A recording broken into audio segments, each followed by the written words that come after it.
Welcome to our channel எஸ்டேட்காரங்க சமையல். நம்மளோட சேனலில் ஃபஸ்ட் டைம் தான் பார்க்குறீங்கன்னா மறக்காமல் நம்ம சேனலை சப்ஸ்கிரைப் பண்ணிக்கோங்க. பக்கத்தில் இருக்க பெல் ஐக்கானே கிளிக் பண்ணிக்கோங்க. இன்றைக்கி நம்ம ஒரு டேஸ்டான சிக்கன் தொக்கு தான் பார்க்க போகிறோம். அதுக்கு நான் ஒரு 2 ஸ்பூன் அளவுக்கு ஆயில் சேர்த்துருக்கேன். ஆயில் ஹீட் ஆனதும் 2 ஏலக்காய், 3 கிராம்பு, அரை ஸ்பூன் சோம்பு, 2 பட்டை சேர்த்து நல்லா பொரிய விட்டுக்கோங்க. பொரிஞ்சதும் இதில் நான் இப்போது ஒரு 2 மீடியம் சைஸ் பெரிய வெங்காயம் அதை ஸ்லைஸாக கட் பண்ணி எடுத்து வச்சுருக்கேன். அதையும் சேர்த்து நல்ல கலர் சேஞ்ச் ஆகிற அளவுக்கு நம்ம லோ ஃப்ளேமில் வச்சு வதக்கி எடுத்துக்கணும். ஃப்ளேமை குறைச்சே வச்சுக்கோங்க. ஹை ஃப்ளேமில் வச்சு நம்ம அடியில் தீஞ்சிட வேண்டாம். லோ ஃப்ளேம்லேயே நல்ல கலர் சேஞ்ச் ஆகிற அளவுக்கு எடுத்துக்குவோம். கலர் லைட்டாக சேஞ்ச் ஆக ஆரம்பிச்சிருச்சு. இப்போது இதில் நான் 2 கருவேப்பிலை சேர்த்துக்கிறேன். கருவேப்பிலை சேர்த்து அதையும் சேர்த்து வதக்கிக்கோங்க. வதங்கினதும் இப்போ நான் குட்டியாக கட் பண்ணி எடுத்து வச்சுருக்கேன் 2 சின்ன சைஸ் தக்காளி. பெரிய தக்காளியாக இருந்தால் ஒரு தக்காளி போதும். தக்காளி சேர்த்துக்கலாம். தக்காளியுமே சேர்த்து நல்லா வெங்காயத்தோடு சேர்த்து கிண்டி விட்டுக்கோங்க. இப்போது இந்த தக்காளி சீக்கிரமாக குழஞ்சி வர்றதுக்காக கொஞ்சமாக கல்லுப்பு சேர்த்துக்கிறேன். கல்லுப்பு சேர்த்து நல்லா வதக்கி விட்டுக்கலாம். தக்காளி நல்லா குழஞ்சி மசிஞ்சு நம்ம சேர்த்துருக்க எண்ணெயிலேருந்து பிரிஞ்சு வர்ற அளவுக்கு நல்லா வதக்கி எடுத்துக்கலாம். லோ ஃப்ளேமில் வச்சு வதக்கி எடுத்துகிட்டு கொஞ்சமாக இஞ்சி பூண்டு பேஸ்ட்டு சேர்த்துக்கணும். இஞ்சி பூண்டு சேர்த்துட்டு அதோட பச்சை மணம் போகிற அளவுக்கு நம்ம நல்லா வதக்கி எடுத்துக்கணும். இஞ்சி பூண்டு வதங்கும் போதே தேவையான மசாலாலாம் நான் எடுத்துக்கிறேன். அதாவது 1 ஸ்பூன் அளவுக்கு வத்தப்பொடி எடுத்திருக்கேன், 3/4 ஸ்பூன் அளவுக்கு மல்லிப்பொடி, 1 ஸ்பூனுக்கும் கொஞ்சமும் கூடுதலாக சிக்கன் மசாலா எடுத்திருக்கேன், மஞ்சள் தூள் எடுத்திருக்கேன், மிளகுத்தூள் எடுத்திருக்கேன். நம்ம எடுத்த எல்லா பொடிகளையுமே வதக்கின தக்காளியோடு நம்ம சேர்த்துக்க போகிறோம். சேர்த்து அதை நல்லா மிக்ஸ் பண்ணி விட்டுக்கோங்க. நல்லா முழுசாக அந்த ஆயிலில் நல்லா மிக்ஸ் பண்ணி விடுங்க. சேர்த்து அந்த எண்ணெயிலேயே நல்லா நம்ம மசாலாவோட பச்சை மணம் போகிற அளவுக்கு நல்லா வதக்கி எடுத்துக்க போகிறோம். இந்த மசாலா எல்லாம் நல்லா குக் ஆகி அதில் இருக்க எண்ணெய் லைட்டாக பிரிஞ்சு வரணும். அந்த அளவுக்கு நம்ம லோ ஃப்ளேமில் வச்சு நல்லா வதக்கி எடுத்துக்குவோம். இப்போது க்ளீன் பண்ணி எடுத்து வச்சுருக்க சிக்கனையும் சேர்த்து அதில் நல்லா பெரட்டி விட்டுக்கலாம்.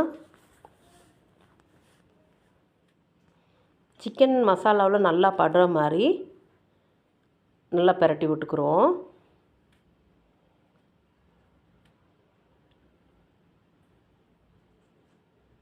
அந்த ஆயிலில் நல்லா சிக்கன் வந்து கொஞ்சம் நல்லா வேகட்டும்.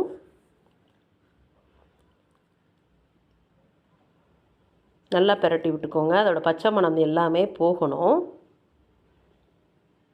இப்போ நம்ம மூடி போட்டு வச்சிடலாம். மூடி போட்டு ஒரு 2 நிமிஷத்துக்கு ஒரு தடவை எடுத்து நல்லா கிண்டி விடுங்க.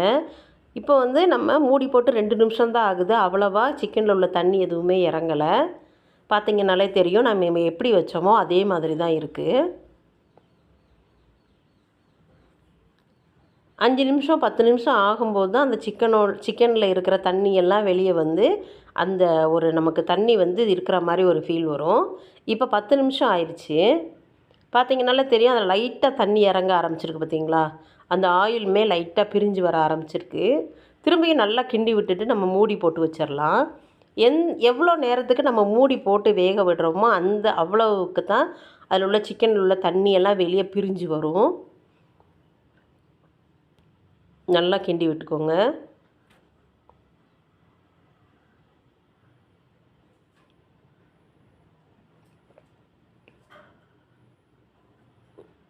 நல்லா அதில் உள்ள அதை நம்ம சேர்த்துருக்க எண்ணெய், சிக்கனில் உள்ள எண்ணெய் எல்லாமே நல்லா பிரிஞ்சு வந்துடுச்சு. இந்த ஸ்டேஜில் நான் கொஞ்சமாக, அதாவது எப்படின்னா ஒரு 1/4 ஸ்பூன் கூட இல்லை, அந்தளவுக்கு நெய் சேர்த்துக்கோங்க. நெய் வந்து ஸ்டார்டிங்லேயே சேர்க்கலாம், ஆனால் அதோடய ஃப்ளேவர் அவ்வளோவா நல்லா இருக்காது. இந்த ஸ்டேஜில் நீங்கள் ஃப்ளேவர் சேர்த்துக்கிட்டிங்கன்னா சூப்பராக இருக்கும் அரோமா. இப்போ நம்ம மூடி வச்சிடலாம். இப்போ திறந்து பார்த்தாலே தெரியும் அந்த நெய்யோட ஸ்மெல் அப்படி இருக்குது. நல்லா கிண்டி விட்டுட்டு இப்போ தேவையான அளவு தண்ணி ஊற்றி நம்ம கொதிக்க விட போகிறோம்.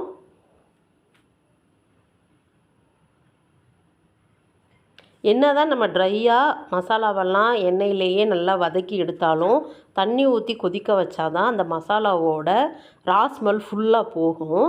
அதனால தான் நம்ம இப்போ தண்ணி சேர்த்துருக்கோம். தண்ணி சேர்த்து மூடி போட்டு வச்சுருங்க. அது ஒரு கொதி நல்லா தர தரன்னு கொதிக்கிற வரைக்கும் நம்ம மூடி போட்டு வச்சுக்கலாம். இப்போ கிண்டி விடுங்க. கிண்டி விட்டு இப்போ நம்ம லோ ஃப்ளேம்லேயே வச்சு நம்ம சேர்த்துருக்க தண்ணியை பூரா நல்லா ட்ரை ஆக்கி எடுக்க போகிறோம். சிக்கனுமே அப்போ நல்லா பாயில் ஆயிரும். இப்போ பார்த்தீங்கனாலே தெரியும் பகுதி தண்ணி வந்து வத்த தொடங்கிருச்சு. இந்த மாதிரி இடையில கிண்டி விடுங்க. நம்ம கிண்டி விடாமல் இருந்தோம்னா அடியில் வந்து அசையாமல் இருந்துச்சுன்னா சீக்கிரமாக பிடிக்க ஆரம்பிச்சிடும்.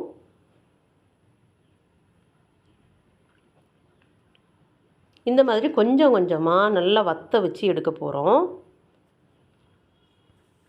ஃபஸ்ட்டு பார்த்ததுக்கு இப்போ பார்த்ததுக்கு உங்களுக்கு வித்தியாசம் தெரியும். நம்ம சேர்த்துருக்க தண்ணி எல்லாமே வத்த தொடங்கி கிரேவி வந்து நல்லா திக்காக ஆரம்பிச்சிருச்சு. நார்மலாக தொக்கு அப்படின்னு சொன்னோம்னாலே அதில் சாறு அதிகமாக இல்லாமல் அப்படியே கட்டியாக எடுத்து கூட்டு மாதிரி வைக்கிறதுக்கு பேர் தான் நம்ம தொக்கு அப்படின்னு சொல்லுவோம். அதே மாதிரி தான் இதுவுமேவும் இன்னும் கொஞ்சம் கூடி நம்ம அதில் உள்ள தண்ணியை ட்ரை ஆக்கி எடுக்கணும். ரொம்பயுமே தண்ணியை வற்ற வச்சிங்கன்னா அது வந்து பிரட்டல் மாதிரி ஆயிரும். நம்ம இந்த அளவுக்கு கிரேவி நமக்கு வேணும். அதாவது இந்த அளவுக்கு ஒரு இதாக இருந்தால் தான் அது தொக்கு அப்படின்னு சொல்கிறதுக்கு கரெக்டாக இருக்கும். இந்த ஸ்டேஜில் நம்ம ஆஃப் பண்ணிக்கலாம். இந்த தொக்கு எதுக்குன்னு பார்த்தீங்கன்னா, அதாவது சாதத்துக்கு மட்டும் இல்லைங்க, சப்பாத்தி, பூரி, பரோட்டா, இட்லி, தோசை எல்லாத்துக்குமே சூப்பரான காம்பினேஷன். நல்ல காரசாரமாக சாப்பிட்ணுமா, இந்த மாதிரி மெத்தடில் நீங்கள் ட்ரை பண்ணி பாருங்கள். உங்களுக்கும் ரொம்ப பிடிக்கும். நம்மளோட சேனலை மறக்காமல் பாருங்கள். தேங்க்யூ ஃபார் வாட்சிங்.